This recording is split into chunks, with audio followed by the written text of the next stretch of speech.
السلام علیکم ورحمۃ اللہ وبرکاتہ ناظرین اور سامعین کرام، امید کرتا ہوں آپ لوگ خیر وافر سے ہوں گے۔ اللہ تبارک و تعالیٰ آپ لوگوں کو مزید خوش رکھے اور نیک عمل کرنے کی توفیق عطا فرمائے۔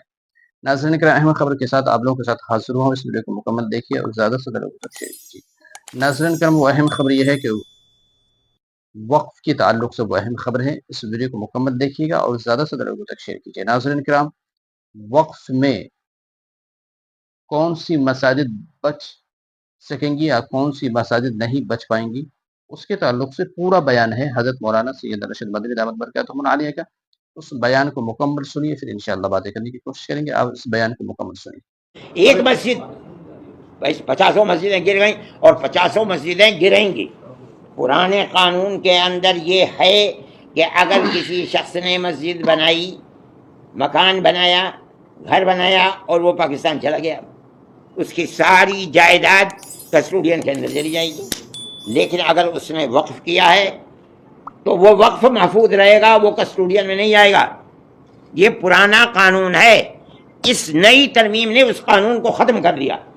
اس کا مطلب ہے کہ جتنی مسجدیں بنائی ہوئی ہیں مظفر نگر کے اندر اس زمانے کی، ان سب مسجدوں کے اوپر بلڈوزر چل جائے گا۔ آپ ایک مسجد کو رو رہے ہو، میں سمجھتا ہوں کہ 50 نہیں، سینکڑوں، ہزاروں مسجدیں گرا دی جائیں گی۔ آپ دیکھیے، انتظار کیجئے قانون یہ۔ اور کہا جاتا ہے، مجھے حیرت ہوتی ہے کہ آدمی کھڑے ہو کے کہتا ہے کہ ہم نے حفاظت کے لیے بنایا۔ ارے ظالموں، ہڑپ کرنے کے لیے بنایا، کہہ رہے ہو حفاظت کرنے کے لیے بنایا۔ یہ ہے قانون، آپ دیکھ لیجئے اٹھا کر کے دفعہ 108 اور 107۔ کل سنوائی ہے سپریم کورٹ میں، یہ دیکھا جائے گا کیا ہوگا۔ ہم سمجھتے ہیں کہ کورٹ جو فیصلے کر رہا ہے عام طریقے کے اوپر وہ فیصلے عدل و انصاف کے فیصلے ہوتے ہیں۔ ہمیں توقع ہے خدا کی ذات سے کہ عدل و انصاف کا فیصلہ ہوگا۔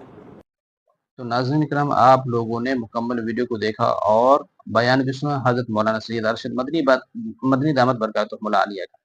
تو ناظرین کرام، جو حضرت نے وقف کے تعلق سے بیان فرما رہے تھے، میرے بھائیوں اور دوستوں، آپ سے یہ کہنا ہے یہ ہے کہ وقف جو کریں تو وہ صاف ستھرے زمین ہو، اس کا پورا کاغذات ہو، تبھی وقف کریں۔ نہیں تو میرے بھائی اور دوستوں، جو حضرت نے اپنے بیان میں کہا ہے کہ اگر اس طریقے کے وقف کی ہوئی زمین رہیں گی تو 50 مساجد جو اس کے اوپر بلڈوزر چل سکتی ہے۔